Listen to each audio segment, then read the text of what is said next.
Joey Votto has spoken out about joining the Toronto Blue Jays, and he had some interesting things to say. So I'll break that down on this episode of Jays Digest, as well as some roster moves. We're finally seeing Ricky Tiedemann in Grapefruit League action today, his first appearance of spring training, and we're seeing pretty much the A lineup for the Blue Jays. So we'll have that and much more coming up next.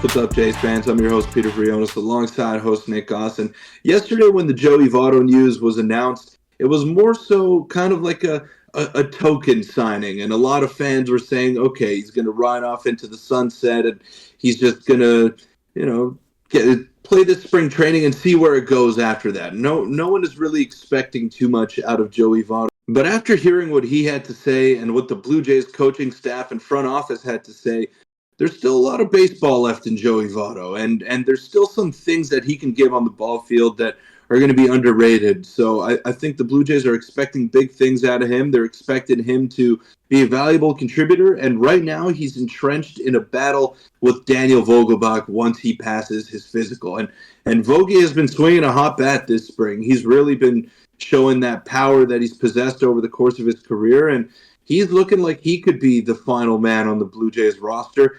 But Votto's not going to make it easy on him, and him being the Canadian and being one of the legends of Canadian baseball that he is, I think he might have the upper hand. But Nick, this is going to be an interesting battle to follow throughout, and I was very pleased with what I heard. And maybe it's not a token signing, maybe it is a baseball move, and maybe they're looking to get some serious baseball out of Joey Votto here. Yeah, after yesterday's video, we learned a lot about what the Jays' plan is. A quick reminder, hit the subscribe button before we get into it. Peter, let's get into it. We kind of learned the real reason as to why the Jays signed Votto. And like you mentioned, it's not just as a token signing. I think they want him to compete. And Joey Votto had a lot to say. John Schneider spoke out literally about an hour ago. So we have a lot to get into here. And let's just start with this. This just dropped from Ben Nicholson Smith as of the time of recording, just to give some context before we get into it. Joey Votto has arrived in Dunedin, Florida today, taking his Blue Jays physical. He will address the media. He's going to obviously ramp it up. Timing on Votto, according to John Schneider, is totally open-ended, and the Jays did speak with Daniel Vogelbach yesterday and told him to just continue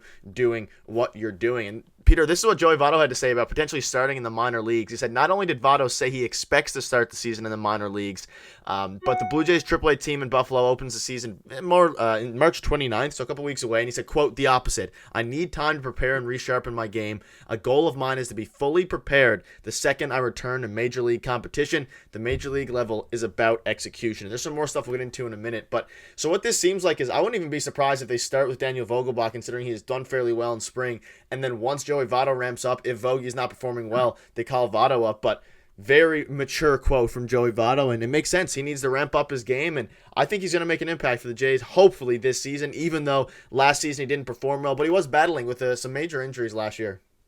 Well, the key part of that quote there that you just showed, Nick, is that he expects to start in the minor Yep. leagues, and he wants to get ready for major league competition, and he wants to return to the big league level. So he's not going to ride the bus in the minor leagues for 162 games or however many games they play. He's not going to spend an entire season in Buffalo. And will he be able to crack the big league roster if Daniel Vogelbach is swinging a hot bat? I'm sure he's open to the idea of starting in AAA and getting his feet under him. And because he did miss some baseball, he missed out on the early portion of spring training. So he does need to get ready and get acclimated again. But I don't think he's going to spend an entire season in the minor leagues. So I think we could put that to bed. He's expecting to be a big leaguer this season, whether it's for the Blue Jays or for another team, because he still thinks he can play, and I'm sure he can. He's going to be a future first ballot Hall of Famer when he's eligible. But right now, I think Daniel Vogelbach is a better hitter, and we got to put the bias aside. Yeah, maybe he can't play first base. Votto's probably got the edge in that regard, but how much first base are either of those guys going to play with Justin Turner and Vladimir Guerrero Jr. on the roster? So we got to keep that in mind as well. I think it's going to be an interesting battle from here on till the end of spring. I think both those guys have potential to contribute in this lineup that doesn't have too many lefties with power in it. But we're going to see. I mean, Vogie's making a good case for that final roster spot, and we got to remember he's not on the 40-man roster either. So you gotta drop a guy to get one of those two guys onto your team. And who's it going to be? Who's it going to be? That's the big question mark that we'll have to follow. But I'm really looking forward to today because we're going to see a pretty good lineup for the Jays, and the internal battles are starting to heat up as well because we saw some roster moves. Yeah, and quickly before we wrap up, here's what John Schneider had to say, because this is kind of what you alluded to in the intro. He said it's a cool story, but it's not like, hey, Joey, come up to Canada and retire. There's some real baseball stuff here, too. It'll be cool to talk for a day or two about Joey in Toronto, but the baseball part is what they're looking at, and ultimately, you kind of hit the nail on the head there.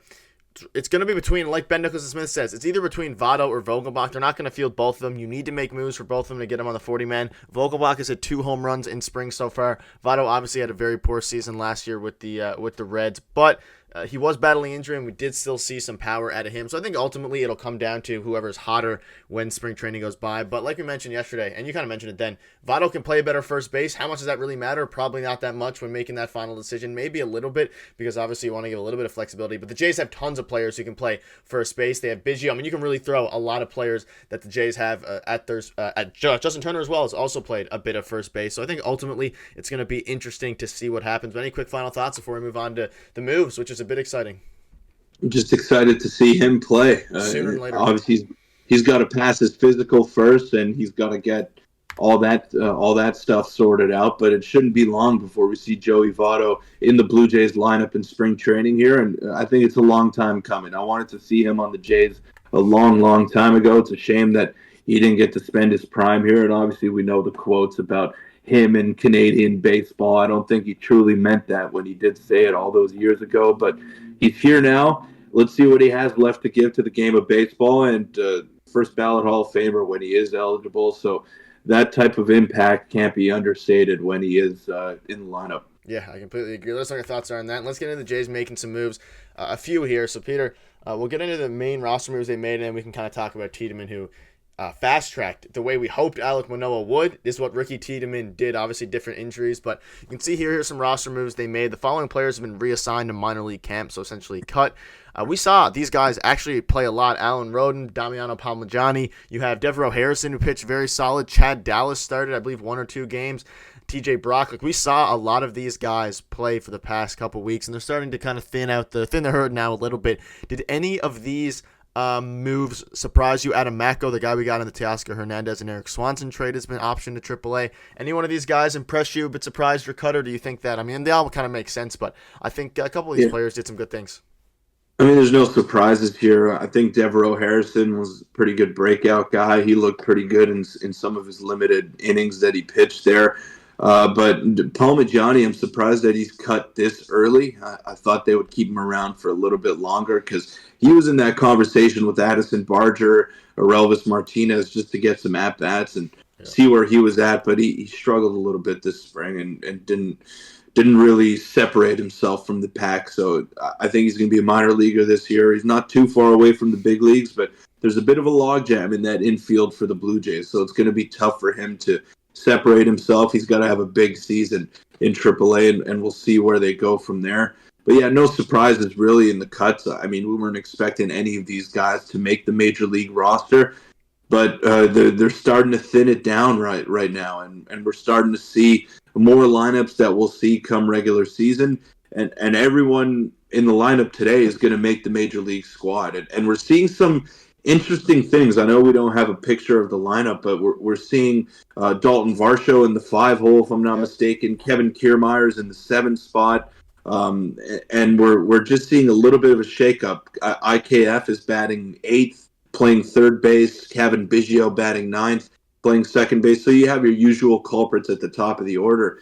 But then you're seeing a little bit of a mix-up and just some experimenting. And that's what spring training is for. It's just finding that sweet spot, finding what works for you, and getting all your main guys some at-bats and not overworking them, of course. But we're seeing some major league lineups lately, and it's great that the first real major league lineup that we're seeing is behind Ricky Tiedemann, and I'm really excited to watch him pitch today against the Phillies. Yeah, every single player I'm looking at now is, like you mentioned, a regular, and there's a chance that the lineup they have now could be some iteration of it would happen for Yeah, the regular yeah. season. Maybe not every single the exact spot, but yeah, Versho 5 is interesting with Peter Tiedemann. It's Tiedemann Day. A couple weeks later than we thought, but ultimately it still was on a Saturday. I believe originally it was scheduled for a Saturday in the first game as well, and now it's time for the Jays to hopefully get a win. Not that that really matters. I just want to see how Ricky Tiedemann looks, but one quick thing, I'll get your quick thoughts on it. Are you impressed with the way he's recovered from that injury? It was a lot faster than I thought. It didn't seem like he had any setbacks, and I don't know. It's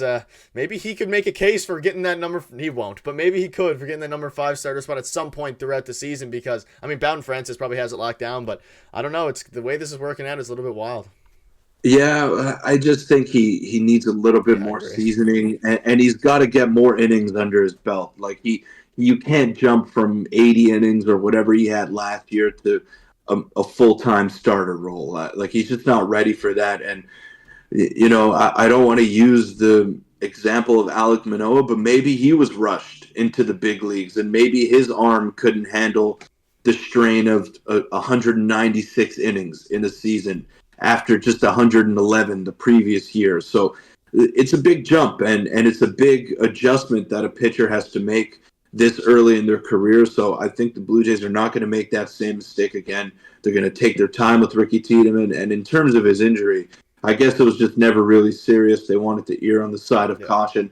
And I'm good with that because we don't want him to get hurt. He's a blue chip prospect. He's one of the best prospects, not only in the Jays system, but in all of Major League Baseball. He's going to be legit when he is ready for the big league level. But in terms of this season, I think he's going to be more of a relief arm, and he's going to be very valuable in that role because the Jays lost Jordan Hicks, who's a notable fireballer, and they could replace him with a lefty fireballer in Ricky Tiedemann, who's got the best stuff in the organization, and that's big leaguers included. I think he's going to play a big role this year, not in the starting rotation, but they want to ramp him up in order to get him ready for playoff baseball and big time baseball down the stretch out of the bullpen. It'll be interesting to see what they do with him. Let us know in the comments what your thoughts are on all of this, as well as, of course, Joey Votto being a Blue Jay. If you want to check out our video from yesterday, click on your screen now. We'll see you tomorrow.